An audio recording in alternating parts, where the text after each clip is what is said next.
Welcome to the Human Capital Innovations Podcast, where your source for personal, professional, and organizational growth and development, where we share original research, explore industry trends, and interview executives and thought leaders from across the globe. We hope you join us often for practitioner-oriented content around all things related to leadership, HR, talent management, organizational development, and change management. Maximize your personal and organizational potential with Human Capital Innovations Podcast. Do you enjoy the Human Capital Innovations Podcast? Please subscribe, leave a review, comment, share, and consider supporting the podcast on Patreon, even at the producer and sponsorship levels.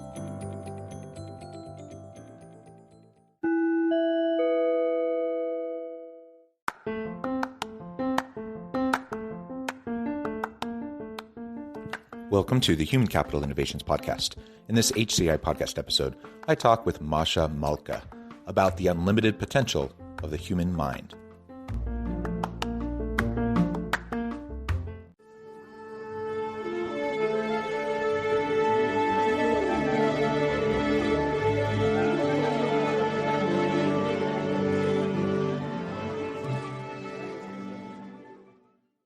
Masha Malka, welcome to the Human Capital Innovations Podcast. Thank you, John. Great to be here.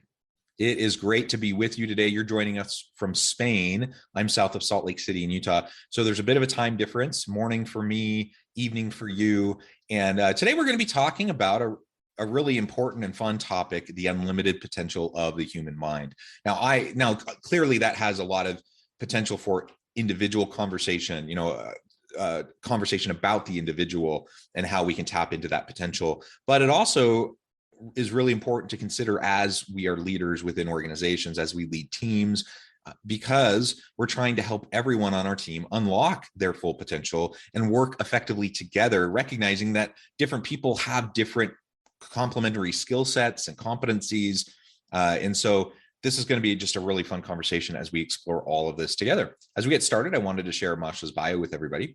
Masha Malka has a master's degree in higher education, a diploma in clinical hypnotherapy, training certificates in accelerated learning techniques, NLP, and transformational thinking, the science of well-being, law of attraction, advanced practitioner, and a graduate certificate in teaching and learning online. She is the founder of the 1 Minute Coach System, member of the Forbes Coaching Council, entrepreneur, best-selling author of 2 books, contributing author to the Chicken Soup for the Soul series, Power Moms, international speaker, and mother of 3. You really do it all, Masha. She is a frequent guest on podcasts, radio shows, and television. She has been coaching clients internationally for 18 years using her original programs, Year at Glance Executive Program, Emotional Hacks to Clarity, and Getting What You Want in Life, Excel in Learning, and Manifest with Masha. Masha currently lives between Miami, Florida, and Marbella, Spain, and travels frequently to London, UK, where 2 of her children currently study. She speaks English,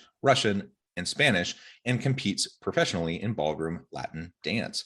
What a tremendous and diverse background you have. I don't think I've ever interviewed anyone who professionally dances ballroom and Latin dance. That's fantastic. I know that's not what we're going to be talking about today, but that's really cool. Thank you. Yeah, the dancing is my passion. That's how I balance actually my life as a professional and as a mother and all this. So yes, that's great. And just to put a fine point on that, how important is it for us if we're going to be talking about unlocking the potential of the human mind? How important is it if we're going to unlock our potential to follow our passions? And sometimes that means the work we do can unlock our passions, but often, if not more often, we're going to have different pieces of our lives and they can be complementary. And sometimes it'll be a hobby. Sometimes it'll be, a side gig, a side hustle. But there's so many different ways to tap into that passion. And I just love that you have this kind of a background and that you're chasing after your passion and really keeping that alive. That's really cool. Yes. And I'm not sure if it was a statement or a question there. That was more of a statement, but yeah. So now after that introduction, is there anything else you would like to share with listeners by way of your background, your personal context that you think would provide some sort of context around the conversation for today? I think the only thing that I would kind of expand on what you said, the chapter that I contributed to Chicken Soup for the Soul Power Moms is actually called "You Can Have It All," and that sums up what you described about my background. And I have this kind of character that I want to have it all and I want to do it all, and I think a lot of the listeners would relate to that. Otherwise, they wouldn't be listening to your particular show. And if people wonder, and especially women, and I say especially women because it seems maybe not so much nowadays, but culturally, the household often falls on women's shoulders. Plus, we're expected to succeed and to be super women, expected and also desire. I think a lot of us do. I definitely did. And what made a big difference for me is when I once read or heard an interview by the mother of all the Kennedys. I think Mary is her name, Mary Kennedy. Very, by those times especially, well-rounded, very successful woman in so many ways. And she had lots of children. And her children turned out to be, amazing leaders and people that are changing the world. And she said something that so resonated with me. She said, yes, you can have it all, but you don't have to have it all at the same time. And it made such a difference because I said, okay, the next 10, 20 years, my main responsibility is a mother, because whatever I put into my children now will then benefit them and me for the rest of their life. So I need to give the main focus here. Then I can dedicate myself to my career, and then I can dedicate myself to my dancing and so on. So I think taking that stress out and saying I have to do everything now, and say, okay, the life, although short, is not that short, if you plan it right, I suppose. So that in that sense, and also another thing that helped me in this way is creating the right support system. So, for example, I'm not much of a homemaker. I don't like cleaning. I'm okay with cooking, but like just generally keeping house is not my passion. Let's put it this way. And I found out, to my big surprise, that there are women that are passionate about cleaning. I thought, really, that exists? But actually it does. So I figured it's better that initially when I started hiring a cleaner, it was not easy for me because you're inviting a stranger in your home and you're thinking, yeah, but I should be the one cleaning. But really, there's someone that loves doing it, does it better than you, frees your time to do what you're passionate about. So initially I was basically just working to pay for the cleaner. And then because I was doing what I'm passionate about, talking about that, of course I started to make more and more money, getting more clients. And because I freed my mind from doing what I don't want to be doing, meanwhile helping somebody, giving a job to someone who does want to do it, it's really a much better way to use our time. It is limited at the end of the day. Yeah. You raised some really important points. Now, we all have different stages. We're all at different stages of our life.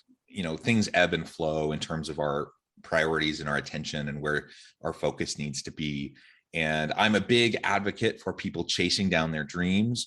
And I do believe that there are times that we, with like you said, the right support system, we can strive to have complementary aspects of our lives that fit together neatly, and we find productivity and we find fulfillment and all that. I believe that's possible in many cases, but often, like you said, there are just different life stages. And so there's, like, I think about me, I'm not a woman, as you were describing your experience as a woman, but as a man and as one who married young. I have 6 children. I had like my early career higher ed stage, right, where I'm going through getting all my schooling. I have early career stage. Once I finish my PhD and I'm going off and I'm being a professor, I have my early career stage. Now I'm in kind of my my mature career stage, and which is freeing up opportunity to spend more time on passion projects and those sorts of things. All of this is happening while I'm raising 6 kids with my wife, and she's a tremendous mother. She also has her doctorate. She also teaches and is a professor. So we're balancing all of these things, and sometimes the balancing act is a tightrope, and we're not balancing it as well as we could. Other times I feel like we're doing a pretty good job. The bottom line is we do the best we can, but we support each other to achieve our goals and to fulfill our dreams and find meaning and purpose in what we do.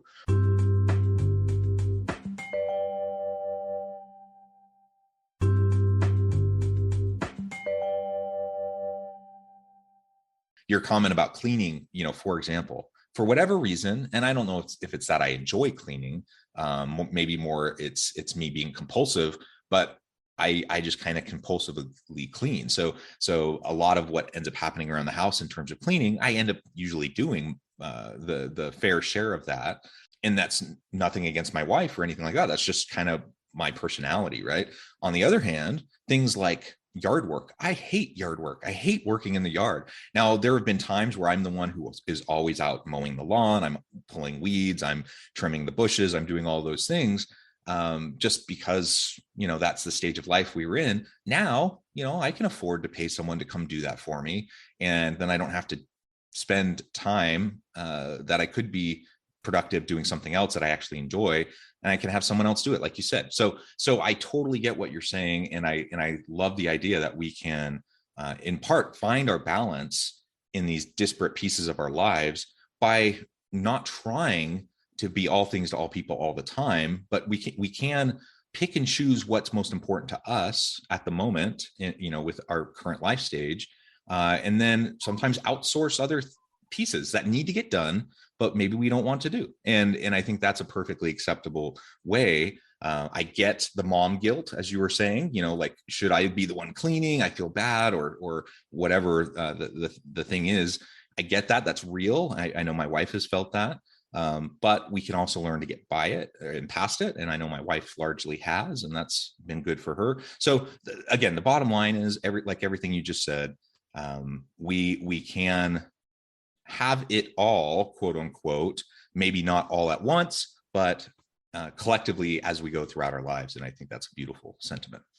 So let's talk a little bit more now about, in addition to, complementary pieces of our lives, as we've been discussing, how do we unlock the potential within ourselves, within our minds, but then also as leaders within organizations? How can we support our people to do the same so that we can have really dynamic, productive, innovative teams who are collectively just driving, on all cylinders and really fulfilling their potential?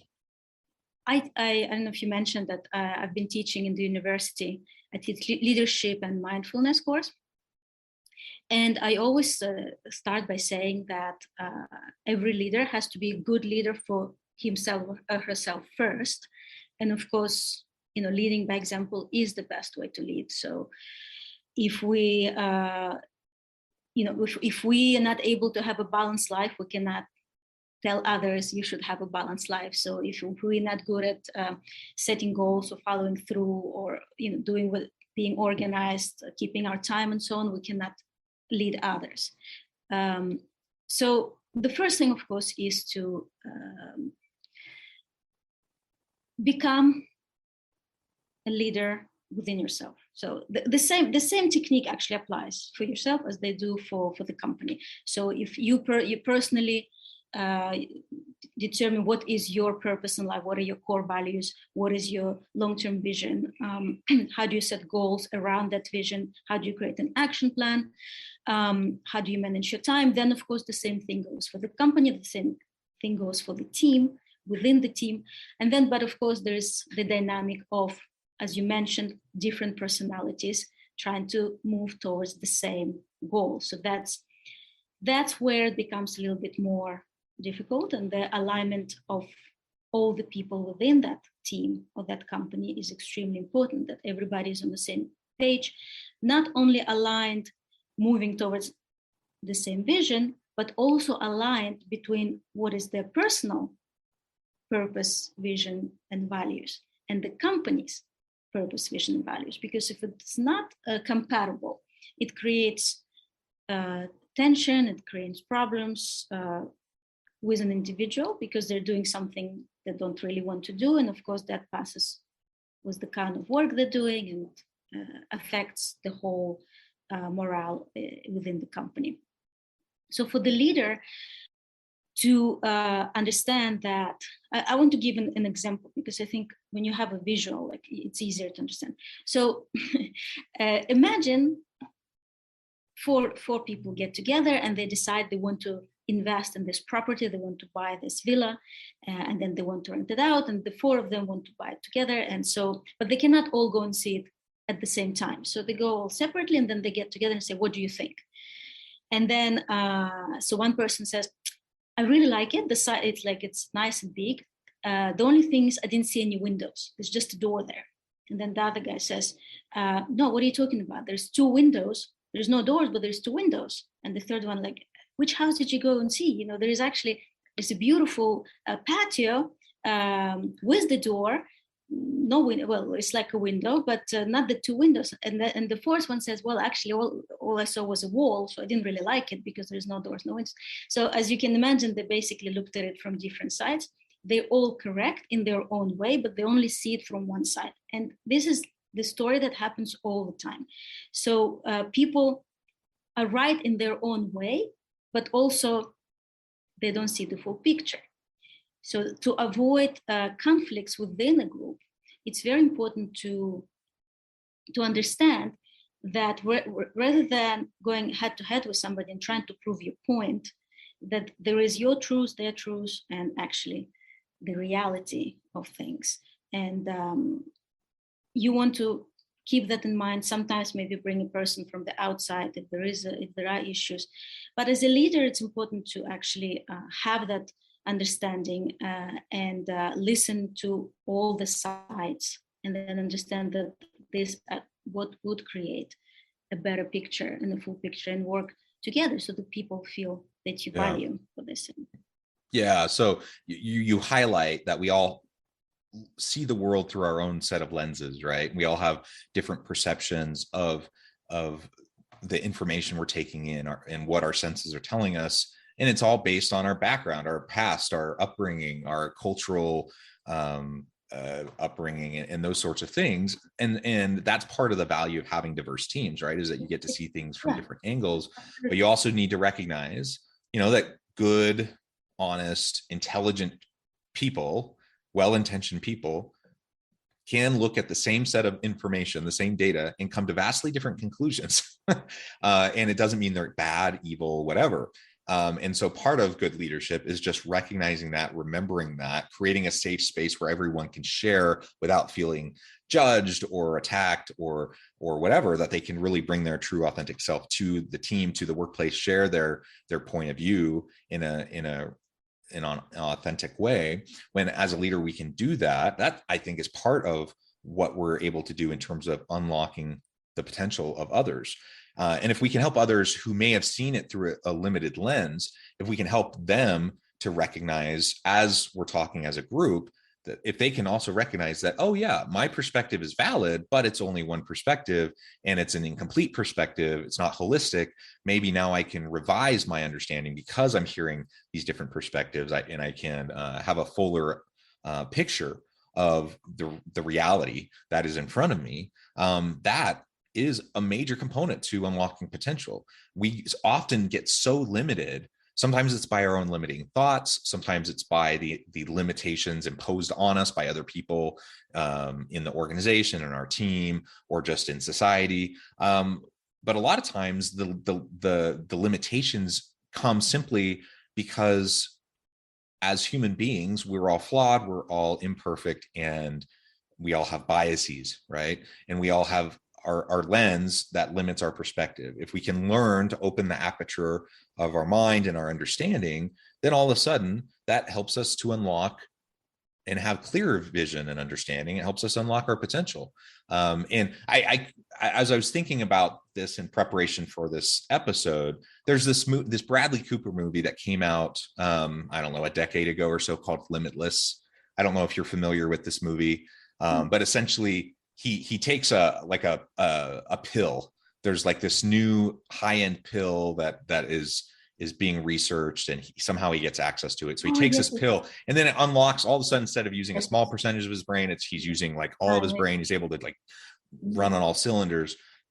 You know, we don't have a magic pill. So we're not talking about Bradley Cooper, you know, ultimately using 100% of his brain, but we are talking about taking off the blinders from our understanding, so that we can have a clearer understanding of the world around us. And I think that alone, I mean, there's many other things we can talk about, but that alone is going to unlock so much potential in our teams.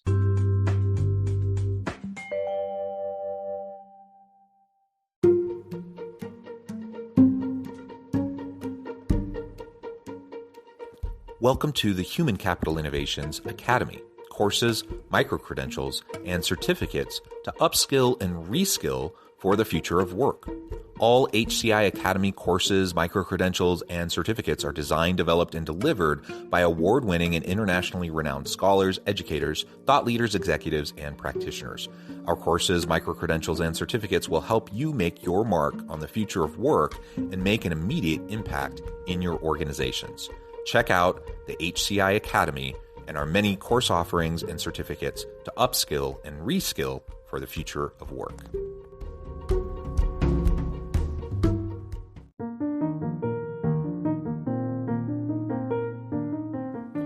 Check out our new weekly LinkedIn newsletter, Alchemizing Human Capital, exploring industry trends via original research and interviews with executives and thought leaders from across the globe. We look forward to having you join us.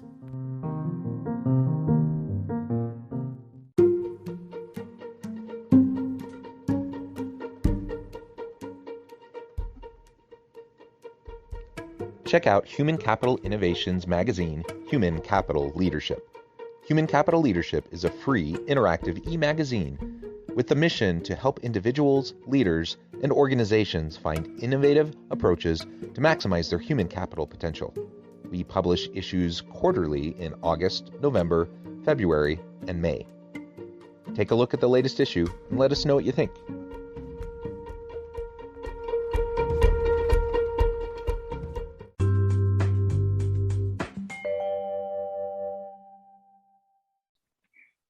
Yes, and I think the theory of that makes sense to people, but then how do you do that is a whole different story.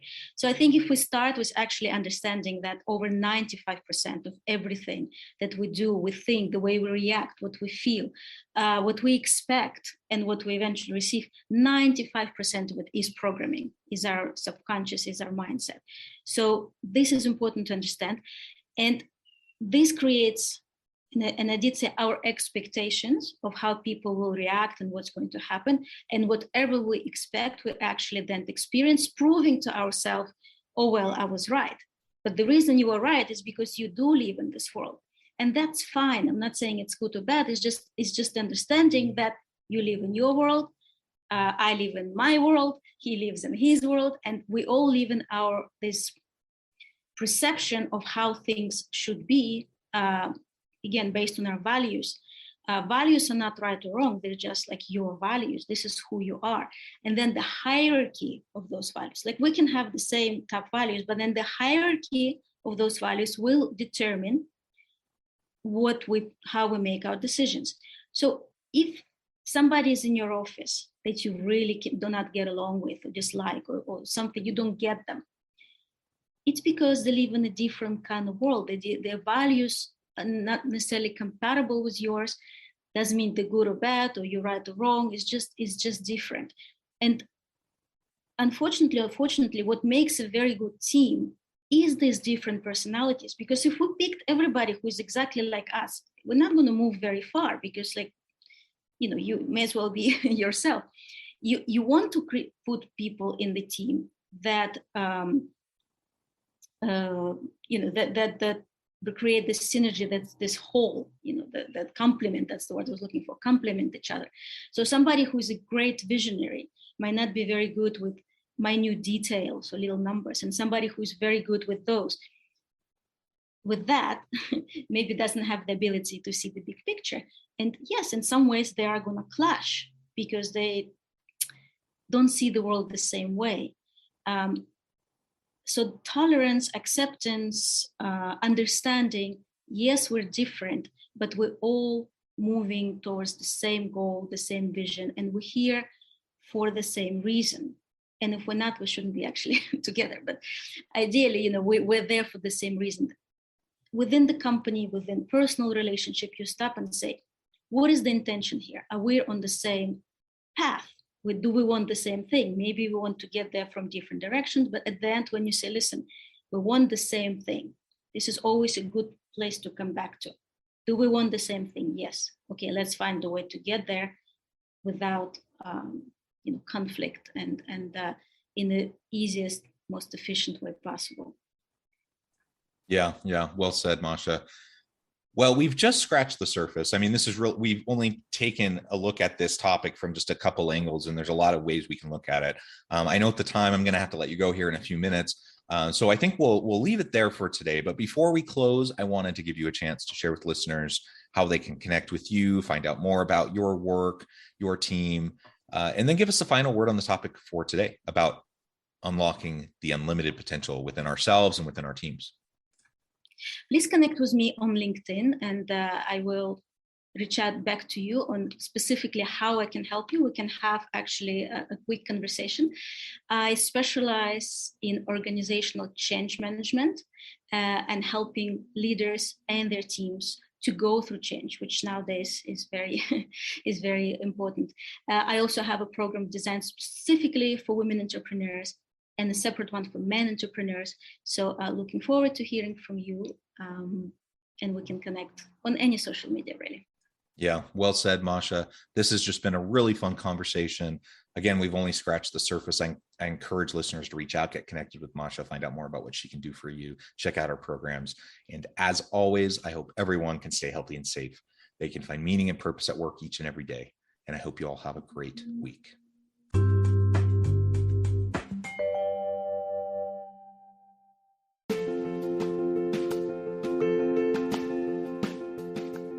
Check out my new book, The Future Leader, Creating and Transforming Next-Gen Organizations. Stemming from 2 decades of professional experience and over 600 in-depth interviews with executives, thought leaders, and scholars from across the globe, The Future Leader will help you explore the ordinary, everyday actions that will help you to prepare to lead in the future of work, to respond to an uncertain future, and to produce extraordinary results for individuals, teams, and organizations.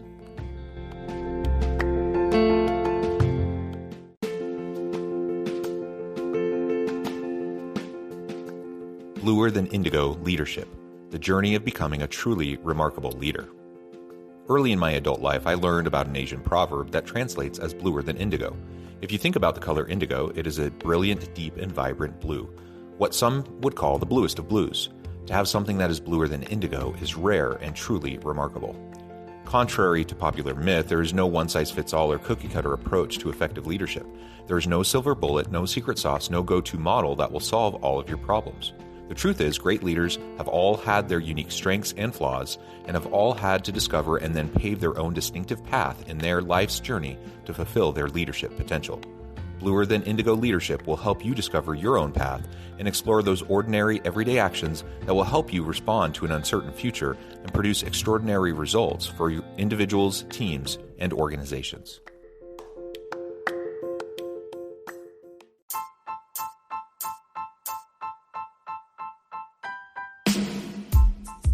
The Alchemy of Truly Remarkable Leadership.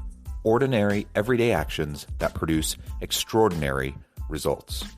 Consider how the nature of work has shifted over the past 50 years. With increased globalization, rapid technological advancement, and the shift in economic composition, the average job of today looks very different than the average job of 50 years ago. What will the jobs and organizations of tomorrow look like? Moreover, what does this all mean for organizational leaders? What are the core competencies and capabilities of organizations and their leadership that are prepared for continued disruption and geopolitical and socioeconomic shifts?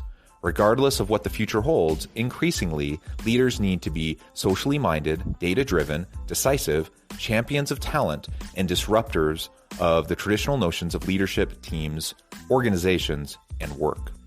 The Alchemy of Truly Remarkable Leadership will help you to explore your own leadership competencies and capabilities and consider ways to apply and implement them into your workplace and personal life.